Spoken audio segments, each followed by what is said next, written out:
Eu quero agora passar a palavra para o Paulo Iotti, que é doutor e mestre em Direito Constitucional pela Instituição Toledo de Ensino, e o conselho é sobre o embargo de declaração na ADO 26 e no mandado de injunção, eu acho que é o 4733, depois ele me corrige. Injúria racial, transfóbica, como Tá espécie de certíssimo. racismo e ausência do direito de discriminar por crença religiosa. Meu áudio está ouvindo bem? Não? Ouvindo bem? Sim. Então tá, vou passar. Paulo, muito obrigada por estar aqui conosco, com a palavra. Boa noite, é uma grande honra participar dessa maravilhosa iniciativa. A luta contra a homotransfobia sempre foi a principal pauta do movimento LGBTI+, no Brasil. Estamos lutando muito para que seja respeitada a decisão do STF que reconheceu a homotransfobia como crime de racismo, no histórico julgamento da ADO 26 e do MI 4733. Como apontei nos embargos de declaração, muitas pessoas têm afirmado que, ao determinar a aplicação da Lei 7716, a lei antirracismo, para punir atos de homotransfobia, a decisão não teria abarcado o crime de injúria racial, por ele estar no Código Penal.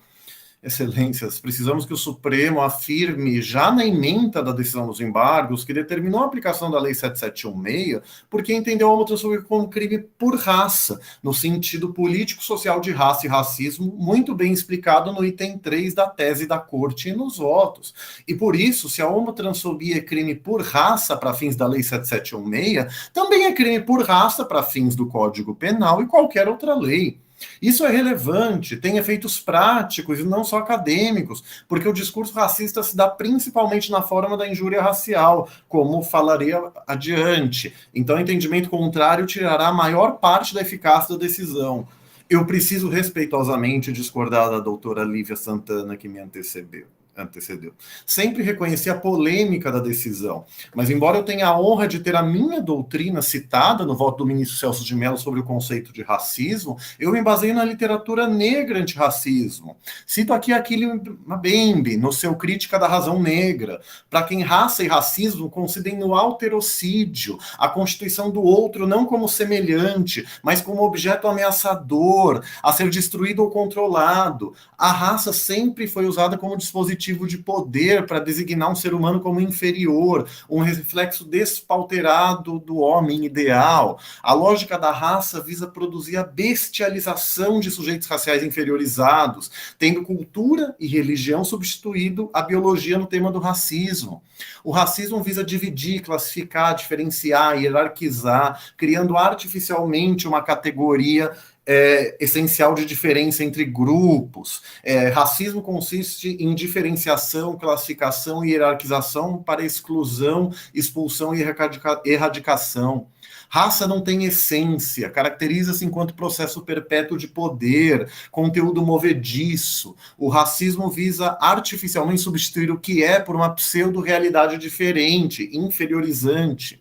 A raça é aquilo que permite situar em categorias abstratas pessoas que visa estigmatizar, desclassificar moralmente e eventualmente internar ou expulsar. Essa é a lição do professor Mbembe. E nesses conceitos, a homotransfobia se enquadra enquanto racismo e crimes por raça por interpretação literal.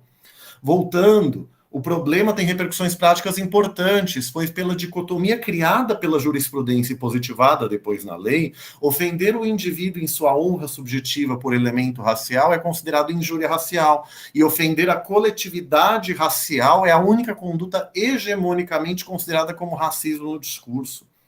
Entender que a homotransfobia não abarca a injúria racial enquanto crime, tira a maior parte da eficácia da decisão, pois o discurso racista se dá na forma da injúria racial primordialmente. É o racismo pela injúria, como diz o senador Paulo Paim no PL 4373 de 2020, a justificativa.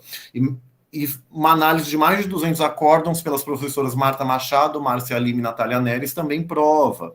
A pessoa é ofendida individualmente pelo seu pertencimento ao grupo estigmatizado, é o aspecto coletivo da identidade individual, lição do professor Adilson Moreira citada nos embargos. Por isso, aliás, a injúria racial tem que ser reconhecida como espécie de racismo, por isso imprescritível e inafiançável, como decidiu o STJ em 2015 e 2017, e o STF começou a julgar no HC 154248, no qual fiz sustentação oral ao lado do Dr. Edio Silva Júnior. O problema é que, incrivelmente, é comum no Brasil as pessoas criticarem decisões do STF por espantalho, sem enfrentar os fundamentos. Em geral, quem não considera a injúria racial como passível de punir a homotransfobia é a pessoa que acha que o STF teria legislado ou feito analogia, quando a decisão explica que ela fez só uma interpretação literal dos crimes por raça, que a lei diferencia dos crimes por cor e etnia e a Constituição dos crimes por raça, dos crimes por cor, raça como um conceito mais amplo. Então, o meu conselho e pedido é que na decisão dos embargos, o STF explique já na ementa que o reconhecimento da homotransfobia como crime de racismo se deu por interpretação literal dos crimes por raça, no sentido político-social de raça e racismo, explicado no item 3 da tese, não tendo o tribunal legislado ou feito analogia. Por isso, a homotransfobia se enquadra em quaisquer tipos penais que tornem crimes condutas praticadas por raça, como o crime de injúria racial no Código Penal. Finalizando, infelizmente muita gente, mesmo no direito, critica decisões sem ler o seu inteiro teor. Então a ementa ser didática a esse ponto é indispensável para que a gente tenha a efetividade da decisão, para dar uma chance da decisão sendo compreendida, ser cumprida. Porque, infelizmente, a gente vive num país onde instâncias inferiores descumprem decisões dos tribunais superiores cotidianamente quando não concordam ou não as entendem. Embora isso seja lamentável e precise ser combatido, sendo pragmático, a ementa dos embargos rebater essa principal crítica ajudará na efetividade da decisão. Não obstante, acusar o tribunal de ter legislado ou feito analogia seja ignorância, que viola a boa-fé objetiva, porque não leu a decisão, ou má-fé propriamente dita por deturpá-la, né? Eu discordo, por fim, que se possa falar em ditadura do judiciário. O legislativo pode agir de forma diversa do judiciário à luz da teoria dos diálogos institucionais, em decisões que, em geral, são respeitadas, declaradas constitucionais pelo STF, por quem estuda diálogos institucionais na doutrina. Criticar o STF é legítimo, mas não se pode criticá-lo por espantalhos. Essa é uma das minhas lutas. Por fim mesmo, esse meu conselho está relacionado à questão da luta pelo direito, conforme Ehring, e a luta pelo sentido de direito e do direito na lição do professor. Então, era isso que eu tinha para falar. Perdoem por ter passado o tempo. Muito obrigado. Muito obrigada.